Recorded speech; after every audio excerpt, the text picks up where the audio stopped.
Cosmoview நேயர்கள் அனைவருக்கும் வணக்கம். இன்றைய நிகழ்ச்சியில ஜோதிடம் சார்ந்த நம்முடைய சந்தேகங்களுக்கு விளக்கம் கொடுக்கறதுக்காக ராஜநாடி கா பார்த்திபன் அவர்கள் இணைந்திருக்காரு. தொடர்ந்து நிறைய விஷயங்கள் பேசலாம். வணக்கம் சார். வணக்கங்க. எப்படி இருக்கு? நல்லா இருக்குங்க. ஓகே, இன்றைய நிகழ்ச்சியில இந்த ராகு கேது பெயர்ச்சி அப்படின்னு சொல்றாங்க, அந்த மே மாதம். அது பேசுறதுக்கு முன்னாடி முதல்ல இந்த 2025ல எவ்வளவு பெயர்ச்சிகள் இருக்கு சார்? ஒரு வீடியோல ஒரு மாதிரி சொல்றாங்க. அதாவதுங்க நிறைய சூரியன் வந்து மாதம் மாதம் பயிற்சி ஆகும். ஓகேங்களா? இந்த சூரியனோட சேர்ந்து சுக்கிரனும் போதுன்னா அதோட சேர்ந்து கொஞ்சம் முன்ன பின்ன பயிற்சி ஆகிட்டே இருக்கும். அப்போ மாதத்துக்கு ஒரு 2 பயிற்சி அது வந்துடுது. சந்திரன் 2.25 நாளைக்கு ஒரு நல்ல பயிற்சி ஆகும். 1.5 மாதத்துக்கு ஒரு தடவை செவ்வாய் பயிற்சி ஆகும். அப்போ இந்த 1.5 மாதம் 1 மாதம் மாதம் 4 இதெல்லாம் வந்து எப்பயுமே பொதுவாக இந்த செவ்வாய் சுக்கிரன் புதன் சூரியன் இந்த 4 கிரகங்களும் எப்பயுமே பயிற்சி ஆகும். ஓகேங்களா? அது மாதம் மாதம் ஆகிட்டே இருக்குது. அதனால் அதை பொருட்டு எடுத்துக்கிறது இல்லை. அடுத்து வந்து குருவும் சனி ராகுவும் கேதுவும் தான் வருட கிரகங்கள். இது வந்து ஒரு சில வருடங்களில் ஏன்னா சனி வந்து 2.5 வருஷத்துக்கு ஒரு தடவை கட்டமாக இருதுங்க. அதனால் இதனுடைய பயிற்சி மேக்ஸிமம் 2 வருஷம் 2.5 வருஷம் இதனுடைய காம்பினேஷன் இருக்குது. அதனால் வந்து இது வந்து 2.5 வருஷத்துக்கு ஒரு தடவை ஜம்ப் ஆகும்னு வச்சுக்கோங்களேன். இந்த குருவுமே வந்து 1 வருஷத்துக்கு ஒரு தடவை ஜம்ப் ஆகும். இந்த ராகுக்கு இது 1.25 வருஷம் 1 வருஷம் 8 மாதத்துக்கு ஒரு தடவை ஜம்ப் ஆகுன்றப்ப இது எல்லாமே வந்து எப்படி பார்த்தாலும் 2 வருஷத்துக்குள்ள எல்லா பயிற்சியும் கம்பைண்ட் ஆகி வந்துட்டே இருக்கும். 2 வருஷத்துக்கு ஒரு தடவை எல்லா பயிற்சிகளும் 4 பயிற்சியாக சேர்ந்து வரும். நம்ம பூமியிலேருந்து பார்க்கும் பொழுது சில கிரகங்கள் வேகமாகவும் போகும், முன்னாலேயும் வரும், பின்னாலே வரும். இந்த காம்பினேஷன் தான் வக்ரம்னு சொல்கிறோம். இந்த அடிப்படையில் பார்க்குறப்ப சில நாட்களில் வந்து இப்போ செவ்வாய் பார்த்தீங்கன்னா மகர ராசியில் போன வருஷம் ஒரு 7-8 மாதம் வரைக்கும் ஒரே ராசியில் இருந்துச்சு. 1 மாதம் 1.5 மாதத்தில் மாறக்கூடிய செவ்வாய் 8 மாதம் வரைக்கும் மகர ராசிலேயே ஸ்டாக் ஆகிருந்துச்சு. காரணம்னா அதுவும் இப்போ ட்ராவல் ஆகிட்டு தான் இருக்குது. ஆனால் பூமின்னு அதுக்கு தகுந்த மாதிரி ட்ராவல் ஆகிறப்ப இது அப்படியே ஒரு இடத்துலேயே நிற்கிற மாதிரி, சில நேரத்தில் பார்த்தீங்கன்னா ஃப்ளைட் அப்படியே நிற்கிற மாதிரி தெரியும். சில ஃபீல் நம்மளும் ட்ராவல் பண்ணிகிட்டே இருப்போம். சில நேரம் நம்ம பஸ்ஸில் நம்ம காரில் ஸ்பீடாக போயிட்டுருப்போம், நம்மளுக்கு பேரலாக ட்ரெயின் வந்துகிட்டே இருக்கும், ட்ரெயின் அப்படி நிற்கிற மாதிரி இந்த மாதிரி ஃபீலை வந்து கொடுக்கும். அது மாதிரி இந்த வருஷம் வந்து குரு வந்து மிதுனத்துக்கு போய் கடகத்துக்கு வந்து திருப்பி வந்து ஒரு 3 மாதத்துக்கு திருப்பி மிதுனத்துக்கு ஏறி இது ஒரு பெரிய ஒரு மாதிரி குழப்பத்தை ஏற்படுத்தும் இந்த குரு. இது வந்து என்னென்னா இது அப்பப்போ நடக்கக்கூடிய நிகழ்வு தான். அப்போ குரு வந்து அடுத்த பயிற்சி வந்து 6 மாதம் தான் ஒரு ராசியில் இருக்க போகுது. மேக்ஸிமம் 1 வருஷம் இருக்கும். இப்போ 6 மாதம் தான் ராசியில் இருக்க போகுது. இந்த ராகுக்கு இது வந்து ராகுக்கு இது வந்து பார்வையினால் பார்க்கக்கூடிய கிரகம் இல்லை. இது வந்து ஒரு அமானுஷ்யமாக ஒரு அனுமான கிரகங்கள் கணித புள்ளினா இதில் வந்து கான்ட்ரவர்சி ஆகாது. எப்படி பார்த்தாலும் அது 1.5 வருஷம் அப்படின்ற மாதிரி ஒரு மாறி இப்படி சில அப்படி லேக் ஆகி அப்படி மெதுவாக போயிருக்கும். ஆனால் இது பெரிய தாக்கத்தை ஏற்படுத்தும். கண்டிப்பாக எல்லாமே தாக்கத்தை ஏற்படுத்துதான். இது என்னென்னா பொதுவாக வந்து இப்போ கிரகங்கள் அப்படிங்கிறத வந்து நம்ம என்ன பண்ணுறோன்னா இப்போ பிறப்பு ஜாதக கிரகங்கள்னு சொல்கிறாங்க. இது வந்து நாட்டல் சார்ட் நாட்டல் பிளானட்டுன்னு சொல்கிறாங்க. நாட்டல்னா ஜாதகத்தில் ஹோராவில் இருக்கக்கூடிய பிளானட்டு, டிரான்சிட் பிளானட்டுன்னு ஆங்கிலத்தில் சொல்கிறாங்க. இது வந்து கோட்சார கிரகம்னு சொல்கிறாங்க. இப்போ இந்த நடப்பு கிரகங்கள்னு சொல்லி கோட்சார கிரகங்கள் பிறந்த ஜாதகத்தில் கூடிய கிரகங்கள் அனைத்தையும் பாதிக்கும். அப்போ ஒருத்தருக்கு எப்படி இக்னைட் ஆகுதுன்னு கால்குலேஷன் பண்ணுறதுக்கு எப்படி பண்ணுறாங்க அப்படின்னா, இப்போ பொதுவாக பாரம்பரிய ஜோசிக்காரங்க என்ன பண்ணுறாங்கன்னா, ஒரு கிரகம் சனி இங்கே இருக்குது, சனி வந்து லக்கணத்துக்கு எத்தனாவது ராசிக்கு போகுது, சந்திரனுக்கு எத்தனாவது, சந்திரன்றது ராசிக்கு எத்தனாவது ராசிக்கு போகுது, லக்னத்துலேருந்து எத்தனாவது ராசிக்கு போகுது, இந்த ராசிங்கிறது வந்து அவங்க பாவக ஸ்தான பலம் எடுத்துகிட்டு லக்னத்துலேருந்து 8க்கு போகுதா லக்னத்துலேருந்து 9க்கு போகுதான்னு எண்ணி அதை பாவக பலனாக சொல்கிறாங்க. இன்னும் பிருகுநந்தி நாடி இது மாதிரி வெஸ்டர்ன் அஸ்ட்ராலஜி இந்த மாதிரி அஸ்ட்ராலஜிக்குள்ளே போகும்போது பேசிக் அஸ்ட்ராலஜிக்குள்ளே போகும்போது என்ன செய்கிறாங்கன்னா, கிரகங்கள் எங்கே இருக்குது, அந்த கிரகங்கள் அதிலிருந்து திரிகோணத்துலேயோ அல்லது சமசப்தமத்துலேயோ அல்லது அபோக்லீபத்துலேயோ ஏதோ ஒரு லாஜிக்கில் இந்த கிரகத்துலேருந்து இத்தனாவது கட்டங்களை இந்த கிரகம் இக்னைட் பண்ணுது. அந்த இக்னைட் பண்ணும்போது அந்த ராசியில் ஒருத்தருக்கு கட்டம் இருக்குது. இப்போ உங்கள் ஜாதகம் வேறு மாதிரி இருக்கும், என் ஜாதகம் வேறு மாதிரி இருக்கும். அப்போ சனி வந்து இப்போ மீனத்துக்கு வருது. இப்போ மீனத்துலேருந்து இத்தனை டிகிரியில் இருக்கக்கூடிய கிரகங்களை தூண்டும் அப்படிங்கிறப்ப இப்போ உங்கள் ஜாதத்தில் அது தூண்டக்கூடிய இடத்துல கிரகம் இல்லாமல் இருக்கலாம், என் ஜாதத்தில் கிரகங்கள் இருக்கலாம். அப்போ எனக்கு அந்த நன்மைகள் நடக்கும். என்ன மாதிரி நன்மைகள் நடக்கும்? எனக்கு பேசிக்காக ஒரு ஸ்ட்ரக்சர் இருக்கு இல்லைங்க ஜாதகம், அந்த மாதிரி நன்மைகளை இது நடத்தும். அப்போ கிரகங்கள் என்பது கோட்சார கிரகங்கள் என்பது சந்திரன் துவங்கி சனி வரைக்கும் எல்லாமே அப்படி ட்ராவல் ஆகிட்டே இருக்குது. ட்ராவல் ஆகக்கூடிய இடத்துல இருந்து ஒவ்வொரு இடமா தூண்டிக்கிட்டே வருதுன்னு வச்சுக்கோங்களேன். தூண்டக்கூடிய இடத்துல ஜாதகத்தில் ஒவ்வொரு நபருடைய ஜாதகத்துலையும் என்னென்ன கிரகங்கள் இருக்கோ அந்தந்த கிரகங்கள் தூண்டப்படலாம் இந்த அடிப்படை. அப்போ என்னென்னா நாங்கள் அந்த ஜோசியத்தில் பலன் சொல்கிறோன்னா, சனி குரு செவ்வாய் சுக்கிரன் புதன் இது மாதிரி எல்லா கிரகங்களும் பாசிட்டிவான பலன்களை தூண்டுது. அப்போ பாசிட்டிவ்னா செவ்வாய்க்கு ஒரு பாசிட்டிவ், குருவுக்கு ஒரு பாசிட்டிவ் இல்லை, தூண்டப்படக்கூடிய கிரகங்கள். இப்போ வந்து சனி இருக்குன்னு வச்சுக்கோங்களேன். சனி வந்து அந்த சனி இப்போ மீனராசியில் போயிட்டு இருக்கு. இப்போ ஒரு ஜாதகத்தை பார்க்குறோம், அந்த ஜாதகத்தில் மீனராசிலே ஒரு கிரகம் இருக்குன்னு வச்சுக்கோங்களேன். அந்த கிரகத்தை அந்த சனி தூண்டுது. அந்த சனிக்கு இப்போ தூண்டப்படக்கூடிய சனிக்கு தனி காரகங்கள் கிடையாது. இப்போ எந்த கிரகத்தை தூண்டுது? அப்போ ஜாதகத்தில் என்ன கிரகம்னா சுக்கிரன் அங்கே இருக்குன்னு வச்சுக்கோங்களேன். அப்போ அந்த சுக்கிரனே சனி தூண்ட போகுது. அப்போ சனி எத்தனை வருஷம் தூண்டும் அப்படின்னா ஒரு கட்டத்தில் உட்காந்து 2.5 வருஷம் தூண்டும். அப்போ இந்த சுக்கிரன் சம்பந்தமான ரொம்ப முக்கியமான விஷயங்கள் 2.5 வருஷம் ஒரு விஷயம் நடக்க போகுதுன்றப்ப இவருக்கு ஒரு பெரிய மாற்றத்தை கொடுக்க போகுது. ஒருவேளை அந்த இடத்துல சந்திரன் வருது, கோச்சார சந்திரன் மீனத்துக்கு வருதுன்னு வச்சுக்கலாம். எத்தனை நாள் தூண்டும்? 2.25 நாள் தான் தூண்டும். ஒரு ஆளுக்கு 2.25 நாள் தூண்டுதுன்னா அது பெரிய ஒரு இம்பாக்டாக ஒரு குதூகலமாக ஒரு கிளர்ச்சியை வேணால் கொடுத்துட்டு போகலாமே தவிர, ஆனால் அது வந்து ஒரு நீண்ட கிளர்ச்சியாகவோ இல்லைனா நீண்ட மாற்றமாகவோ இருக்காது. கோச்சாரத்தில் வரக்கூடிய சனிக்கும் சந்திரனுக்கும் இவ்வளோ தான் டிஃப்ரெண்ட்டே தவிர, இங்கே சனியும் சந்திரனும் உயர்வு தாழ்வு கிடையாது. அப்போ சனியும் சந்திரனும் ஒரே பண்பை தான் வெளிப்படுது. அது கால அனுமானம், கால பேதத்தில் மட்டும்தான் இதுக்கு நம்ம முக்கியத்துவம் கொடுக்குன்றதுனால நம்ம பொதுவாக கோச்சார பலன்கள் எடுக்கும் பொழுது வருடாந்திர கிரகங்களை எல்லா ஜோசிக்காரங்களும் பயன்படுத்துகிறாங்க. அதனால தான் பார்த்தீங்கன்னா டெய்லி 3 நாளைக்கு ஒரு தடவை சந்திர பயிற்சி நடக்குது. அதை யாருமே கவனிக்கிறது கிடையாது. மாதம் மாதம் பயிற்சி நடக்குது இல்லைங்களா? இப்போ மாத பயிற்சிகளுக்கு இப்போல்லாம் நிறைய பேர் இப்போ திருவண்ணாமலை இருக்கு இல்லைங்களா? திருவண்ணாமலை இப்போல்லாம் பௌர்ணமிக்கு கிரிவலம் போகிறாங்க. பௌர்ணமிக்கு கிரிவலம் போகவே மாட்டாங்க. இப்போ தான் லேட்டஸ்ட்டாக எல்லாரும் போகிறாங்க. எல்லா ஊர் கிரிவலமும், நான் சொல்கிறது பழனி ஆகட்டும், இங்கே பௌர்ணமி ஆகட்டும், யாரெல்லாம் பாத யாத்திரை எல்லாமே வந்து மாதத்தினுடைய முதல் நாள் தான் போவாங்க. இப்பயும் வந்து அந்த ஊர் கிராமம் இருக்கும் இல்லைங்களா? ஒரு கோயில் அந்த கிராமத்தை சுற்றி இருக்கக்கூடிய மக்கள் அதுக்குன்னு ஒரு லான் வச்சுட்டு தமிழ் மாதத்தினுடைய முதல் நாள் போவாங்க. இப்போவே திருவண்ணாமலைக்கு போனீங்கன்னா முதல் நாள் அந்த ஊர்க்காரங்க சுற்றுவாங்க. பௌர்ணமி அன்னைக்கு ஊரில் இருக்கவங்களாம் சுற்றுவாங்கன்ற மாதிரி அந்த முதல் நாளுக்கு ஒரு மகத்துவம். காரணம்னா அது சூரியன் மாறி இருக்குது. இப்போ புதன் மாறுறது, சுக்கரன் மாறுறதுலாம் நம்ம எடுத்துக்கிறது இல்லை. காரணம் என்னன்னா அதுக்கு அவ்வளோ முக்கியத்துவம் கொடுக்கல. ஆனால் என்னுடைய ராஜநாடின்ற மெத்தடில் சின்ன விஷயங்கள், ராகு கேது என்பது இதில் என்ன டிஃப்ரெண்ட் ஆகுதுன்னா, சனி குரு எல்லா கிரகங்களும் பாசிட்டிவாக கொடுக்கும், தூண்டப்படக்கூடியதனுடைய பாசிட்டிவ் கொடுக்கும். இந்த ராகு கேது மட்டும் என்ன செய்யணும், நெகட்டிவாக கொடுக்கும். அது நெகட்டிவ்ன்றது இல்லை. இப்போ ஒருவேளை சுக்கிரன் மேலே சனி போகுதுன்னு வச்சுக்கோங்களேன், அவருக்கு வந்து செல்வம் வரலாம், பணம் வரலாம், அல்லது மனைவியினுடைய விஷயத்தில் ஏதோ ஒரு பாசிட்டிவ் நடக்கலாம். இப்படி நம்ம எடுத்துக்கலாம். கல்யாணம் நடக்கலாம், இதுவுமே எடுத்துக்கலாம். பாசிட்டிவ் தான். அப்போ சனி போனால் பாசிட்டிவ் தான் நடக்கும். அதே குரு போனாலும் பாசிட்டிவ் தான் நடக்கும். ஒரு வருஷம் பாசிட்டிவ்ன்றப்ப அந்த வேல்யூவில் கொஞ்சம் கம்மியான பாசிட்டிவாக நடக்கும். இப்போ ராகுவோ கேதுவோ அந்த இடத்துக்கு மேலே போச்சுன்னா அங்கே நெகட்டிவ் கொடுக்காது, அவங்கள பற்றி உண்மைகளை வெளிப்படுத்தும். சம்திங் இது வந்து என்னவா எடுத்துக்கலாம்னா, அது வந்து வெளிப்படுத்துகிற ஃபுல் தன்மை, ஒருத்தரை பற்றி முழுசாக தெரிஞ்சுக்கக்கூடிய தன்மைகள் வரலாம். அப்போ ஒரு ஜாதகத்தில் வந்து செவ்வாய் மேலே ராகு போது, செவ்வாய் மேலே கேது போது ஒரு பெண் ஜாதகம்னா அவங்க கணவனை பற்றி எல்லா உண்மைகளும் தெரிய ஆரம்பிக்குன்னு அர்த்தம். இந்த ராகு கேது எங்கே போய் நிற்கிதோ அந்த இடத்த காலி பண்ணும் கோச்சாரத்தில். அப்போ இந்த ராகு கேது பயிற்சி இவங்க லக்னத்துக்கு என்றாங்க இல்லைங்களா, சந்திரனுக்கு என்றாங்க. அப்போ லக்னத்துலேருந்து இத்தனாவது இடத்துக்கு ராகு போகுது, லக்னத்துலேருந்து இத்தனாவது இடத்துக்கு கேது போகுதுன்றப்ப அவங்க அந்த காரகங்கள் அடிப்படையில் பார்க்குறாங்க. நம்ம எப்படி பார்க்குறோம் அப்படின்னா, அந்த ராகு போகிற இடத்துலேருந்து 1, 5, 9வது ராசியில் என்ன கிரகம் இந்த ராசியில் இந்த ஜாதத்தில் இருக்குது. ஏன்னா நம்ம வந்து இவர் ஜாதத்தையும் பார்ப்போம், இவர் ஜாதத்தையும் பார்ப்போம். இவர் ஜாதத்துக்கு வேறு பலன் கொடுக்கும் இந்த ராகு கேது பேசி. இவருக்கு அப்போ என்னென்னா, இவருடைய ஜாதகத்தில் ரெண்டுலையும் பார்க்கும்பொழுது அந்த ராகு இப்போ எங்கே இருக்குது. அப்போ இந்த மாதம் வந்து ஒரு 19ஆம் தேதி, ஒரு 5வது மாதம் 19ஆம் தேதி வாக்கில் இந்த ராகு வந்து மீனத்துலேருந்து கும்பத்துக்கு டவுன் ஆகுது. எப்போயுமே வந்து ராகு கேது எல்லா பிளானட்டுக்கும் ஆப்போசிட்டில் போகும். அப்போ ராகு கேது டவுன் ஆகுது கும்பத்துக்கு. அப்போ கும்பத்தை தூண்டும் இந்த ராகு. இன்னும் ஒரு 1.25 வருஷத்துக்கு தூண்ட போகுது. அப்போ கும்பராசிக்காரங்களாம் உடனே ஒரு கும்பராசினா கும்பராசின்றவங்களுக்கு கும்பத்தில் சந்திரன் இருக்குன்னு அர்த்தம். அப்போ அவங்க சந்திரன் தூண்டப்படலாம். இது போல் சந்திரன் மட்டும் இல்லை, கும்பராசியில் ராகு இருக்கலாம், கும்பராசியில் கேது இருக்கலாம், கும்பராசியில் சூரியன் இருக்கலாம், சந்திரன் இருக்கலாம், சனி என்ன கிரகம்னாலும் இருக்கலாம். ஒருவேளை நம்ம ஒரு ஜாதகத்தை எடுத்து வச்சு பார்க்கும்போது அந்த கும்பராசியில் என்ன கிரகம் இருக்கோ அதை ராகு டிஸ்டர்ப் பண்ண போகுதுன்னு அர்த்தம். அப்போ ஒரு பெண் ஜாதகம் இல்லைனா ஒரு ஆண் ஜாதகம் செவ்வாய் மேலே, இப்போ ராகு அவர் ஜாதகத்தில் கும்பத்தில் செவ்வாய் இருக்குன்னு வச்சுக்கோங்களேன், செவ்வாய் மேலே ராகு போகுது. அப்போ ராகு போச்சுன்னா கண்டிப்பாக ஒரு பெண் ஜாதகமாக இருந்தால் கணவனுடன் மிகப்பெரிய முரண்பாடுகள் ஏற்படுத்தும். ஏன்னா எப்போயுமே கும்பராசி என்பது மறைபொருள்னு சொல்கிறோம். மறைபொருள்னா ஏதாச்சும் ஒரு உண்மையை மறைச்சி வச்சுக்கிட்டே இருக்கும். அதனால தான் வந்து கும்பம்னு வச்சுருக்காங்க. கும்பம் அப்படின்னா உள்ளே என்ன இருக்குன்னு தெரியாது இல்லைங்களா? பானைக்குள்ள என்ன இருக்குன்னு ஊற்றினா தான் தெரியும். அப்போ பாதி ஊற்றின மாதிரி ஒரு பானை இருக்கும். அப்படின்றப்ப அது உள்ளே என்ன இருக்குது. அதனால தான் வந்து அந்த பொருளை வந்து மேக்ஸிமம் ரிசர்ச் பண்ணுறாங்க இல்லைங்களா? ரிசர்ச் பண்ணுறவங்க குவாலிட்டி செக் பண்ணுறாங்க இல்லைங்களா? அப்புறம் ஆடிட்டிங் பண்ணுறாங்க இல்லைங்களா?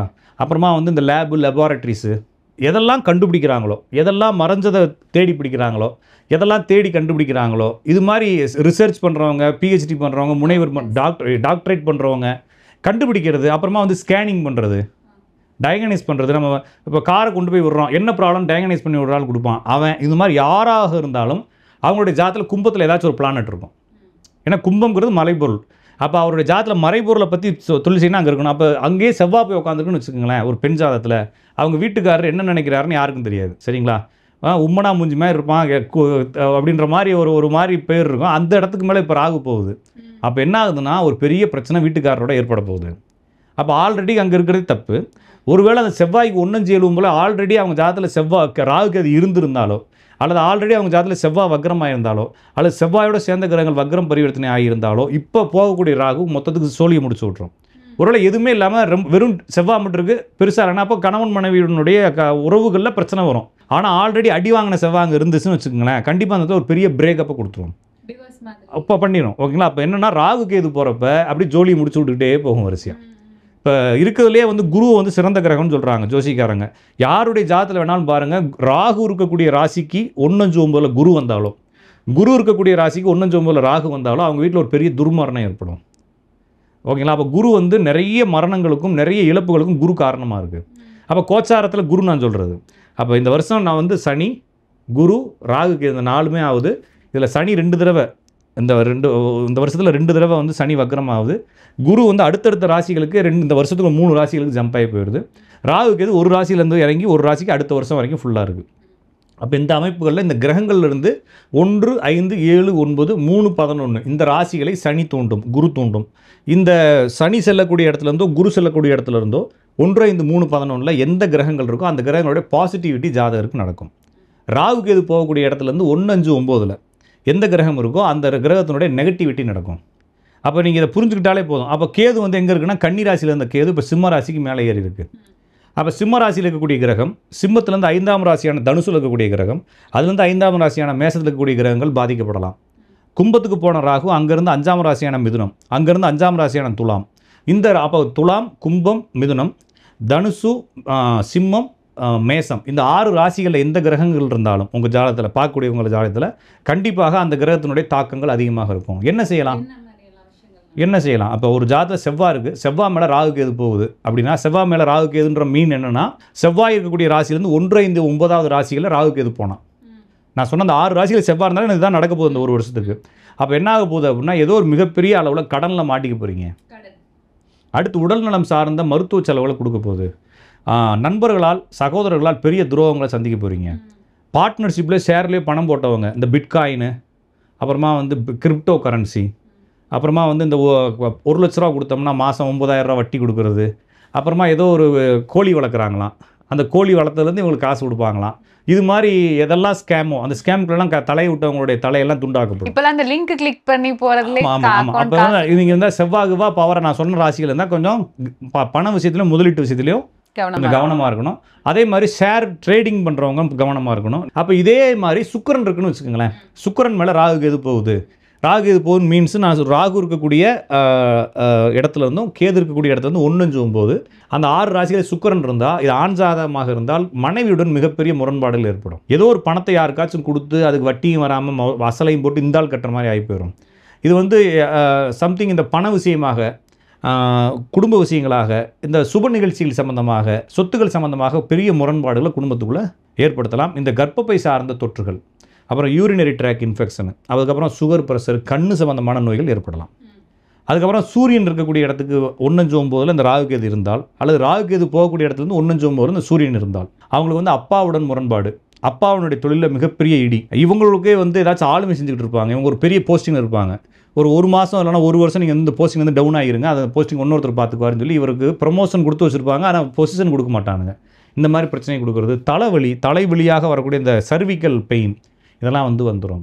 அப்புறம் பசங்க வாழ்க்கையை பற்றி பயம் வந்துக்கிட்டே இருக்கும், அது வரும். சந்திரன் நான் சொன்ன இந்த 6 ராசியில் இருந்தால், இதில் ஆண்களுக்கு தனி பலன், பெண்களுக்கு அப்படி இருக்கு. செவ்வாய் சுக்கிரன் மட்டும்தாங்க மாறும், இந்த கணவன் மனைவி மட்டும்தான் மாறும், இது எல்லாத்துக்கும் காமன் தான். பொதுவாக வந்து அந்த ஆணுக்கும் பெண்ணுக்கு டிஃப்ரெண்ட் ஒன்றுனா, செவ்வாய்ங்கிறது பெண் ஆண் தோழன் கணவன் வச்சுக்கலாம். அப்போ ஒரு ஆணை வந்து இன்னொரு ஆணை கல்யாணம் பண்ணி வச்சுக்காருன்னு வச்சுக்கலாம், அவருக்கு செவ்வாய் எடுத்துக்க வேண்டியதான். நான் சொல்கிறது அவ்வளோதான், சிம்பிள். அப்போ வந்து ஆணை திருமணம் பண்ணியிருந்தாங்கன்னா அவங்களுக்கு செவ்வாய், பெண்ணை திருமணம் பண்ணியிருந்தாங்கன்னா அவங்களுக்கு சுக்கிரன் எடுத்துக்க வேண்டியதான். அதாவது துணை, அவ்வளோதானே தவிர இதில் வேறு ஒன்றும் இல்லை. இதில் வந்து சந்திரன் இருக்குது. நான் சொன்ன 6 ராசிகளை நான் 6 ராசியை வேணால் ரிப்பீட் பண்ணுறேன். மேசம், மிதுனம், சிம்மம், துலாம், தனுசு, கும்பம் இந்த 6 ராசிகளில் சந்திரன் இருந்தால், இல்லைனா இந்த 6 ராசிக்காரங்களாக இருந்தால் மனம் குழப்பிக்கிட்டே இருக்கும், ரொம்ப ஆழமான டிப்ரெஷன் இருக்கும், காரணமே தெரியாத குழப்பங்கள் இருக்கும், என்னமோ ஒரு மாதிரி ஒரு ஃபீல் இருந்துகிட்டே இருக்கும், இதெல்லாம் எஸ்கேப் ஆகிடலாமான்னு தோணும். அம்மாவுக்கு உடம்பு பிரச்சனைகள் பெருசாக வர ஆரம்பிச்சிடும், அதை கொஞ்சம் பார்த்துக்கணும். அதற்கு பிறகு வந்து வீடு கட்டலாம், வாகனங்கள் வாங்கலாம், இது மாதிரி ஆசைகளை கொடுத்து அது வழியாக குழப்பத்தை கொடுக்கும். அப்போ அதை புரிஞ்சுக்க வேண்டியதான். அப்போ அந்த டைமில் இதெல்லாம் பண்ணலாமா கூடாதா சார்? நம்ம எதுவுமே முடிவு எடுக்க முடியாதெல்லாம் நடக்கும். ஓகேங்களா? நிறைய பேர் கேட்பாங்க, நான் என்ன செய்யலான்னு கேட்பாங்க. உன்னால் ஒன்றும் செய்ய முடியாது, சும்மா நான் ஆறுதலுக்கு வேணால் பத்திரமா இருங்க, கவனமாக இருக்குன்னு சொல்லாமே தவிர என்னத்தை கவனமாக இருக்கிறது. நான் என்ன சொல்கிறேன்னா, ஒரு 50 லட்ச ரூபா இன்வெஸ்ட் பண்ணுற இடத்துல 5 லட்ச ரூபா இன்வெஸ்ட் பண்ணலாம். ஃபஸ்ட்டு இனிஷியலாக பார்த்துட்டு ஒரு 6 மாதம் கேப் விட்டு இன்வெஸ்ட் பண்ணலாம். இப்படி தான் நம்ம மைண்டை மாற்றிக்கணுமே தவிர நம்மளால் அவாய்ட் பண்ண முடியாது. ஒன்று, காலம் வந்து நம்மளுக்கு பின்னால் வரக்கூடிய ரொம்ப முக்கியமான தகவல்களுக்கு இந்த கெட்ட நேரத்தை கொடுத்து தான் அதை ரெடி பண்ணுது. அப்போ இதெல்லாம் கடன் தான் வரணுன்ற ஒரு மைண்ட் செட்டை நம்ம கிரியேட் பண்ணணும். அப்போ இந்த இடத்துல அடி விழுகிறப்ப நம்ம கொஞ்சம் பேக்கப்பில் வச்சுக்கிறோம், மாட்டிக்கிறாமல் வெளியே வந்துடுறோம், ரொம்ப சேஃபர் ஜோனில் இருக்கிறோம். இப்போ இந்த இடத்துல என்னென்னா நான் அடிக்கடி சொல்கிறது மாதிரி கெட்ட நேரங்கள் வரும்பொழுது யார் மனசை புண்படுத்தாமல் பார்த்துக்கணும், நம்மளை சுற்றி இருக்கவங்கள நம்ம கேர் எடுத்து போய்க்கணுன்ற மாதிரி மைண்ட் செட்டை கிரியேட் பண்ணால் போதும். அப்போ இந்த இடங்களில் குரு இருந்தால் ஏதோ ஒரு மிகப்பெரிய இழப்புகள் குடும்பத்தில் நடக்க போகுது. இந்த சுக்கிரன் நான் ஃபஸ்ட்டு சொன்னேன், சுக்கிரன் இந்த ராசிகள் இருந்தால் சுக்கிரன் வந்து மூதாதையர்கள்னு சொல்கிறாங்க, முன்னோர்கள்னு சொல்கிறாங்க. நிறைய பேருக்கு சுக்கிரன் மேலே ராகு கேது போகிறப்ப தாத்தா பாட்டி செத்து போயிடுறாங்க. இந்த ராசியில் ராகு கேது இருந்தால் இருக்கக்கூடிய பிரச்சனை இன்ட்டு 2 போட்டு ஜூம் போட்டு பெருசாகும், அவ்வளோதான். அப்போ இப்படி தான் புரிஞ்சுக்கணும். அப்போ இந்தந்த கிரகங்கள் இருந்தால் அது மாதிரி நடக்கும்னு புரிஞ்சுக்கலாம். ஆனால் இது எல்லாமே ஏதோ ஒரு பாடத்தை கற்றுக் கொடுக்குறதுக்கான டைம் தான். அப்போ வாழ்க்கைங்கிறதே பாடம் தான். இந்த ராகுக்கு இது எது மேலெல்லாம் போதோ அதனுடைய பாடங்களை கற்றுக் கொடுக்கும்.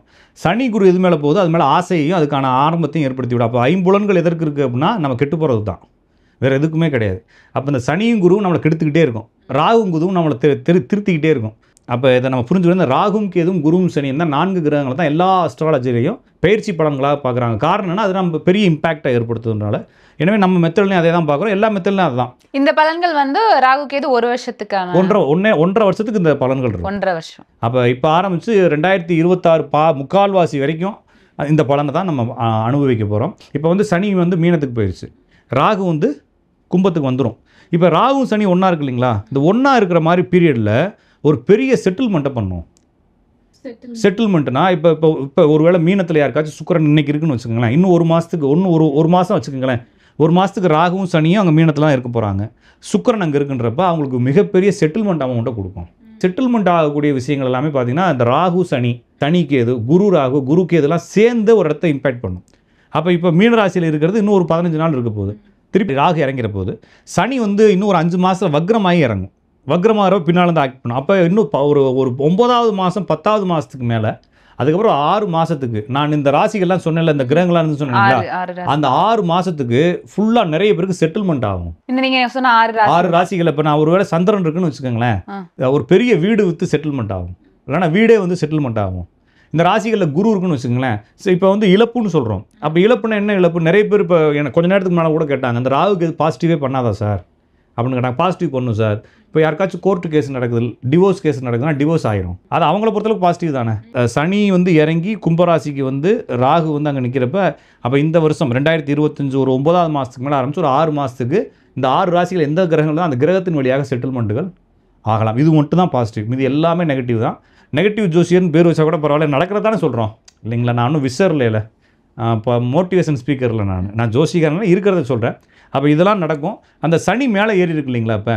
இப்போ இந்த 1.25 வருஷமாக மீன ராசியில் ராகு இருந்துச்சு, கன்னி ராசியில் கேது இருந்துச்சு. அப்போ மீனம், அப்புறமா ரிஷபம், அப்புறமா கடகம், அப்புறம் கன்னி, விருச்சகம், மகரம், இந்த 6 ராசிகளில் கிரகங்கள் இருந்துச்சு இல்லைங்களா. அதுக்கு முன்னால் அவங்கெல்லாம் ரொம்ப போராட்டத்தில் இருந்திருப்பாங்க கடந்த ஒரு 1.25 வருஷமாக. இப்போ ராகு கேது மாறிட்டதுன்னு அவங்க ரிலீஸ் ஆயிடுவாங்க. இப்போ அவங்களுக்கு என்ன மாதிரியான பாசிட்டிவான விஷயம் நடக்கணும். அந்த ராசிகள் நான் சொன்னேன் இல்லைங்களா, இதில் நெகட்டிவ் என்ன சொன்னோம், அது மாதிரி என்னென்ன கிரகங்கள் நான் சொன்ன அந்த இப்போ லேட்டஸ்ட்டாக சொன்ன 6 ராசிகள் சொன்னேன், இந்த 6 ராசியில் அந்த கிரகங்கள் இருந்தால் அதனுடைய பாசிட்டிவ் எப்படி நடக்கும், அவ்வளோதான். ரொம்ப ஈஸியாக புரிஞ்சுக்கலாம். நான் ஃபஸ்ட்டு சொன்ன நெகட்டிவ் என்னென்ன கிரகங்களுக்கு என்ன நெகட்டிவ் சொன்னோன்னா அதெல்லாம் அப்படி பாசிட்டிவாக இந்த 6 ராசியில் இருக்கக்கூடிய கிரகம். அப்போ ஃபஸ்ட்டு நான் சொன்ன 6 ராசிகள் டேமேஜ் ஆக போகுது, செகண்ட் சொன்ன 6 ராசிகள் டேமேஜ் வந்து ரெக்கவர் ஆக போகுது.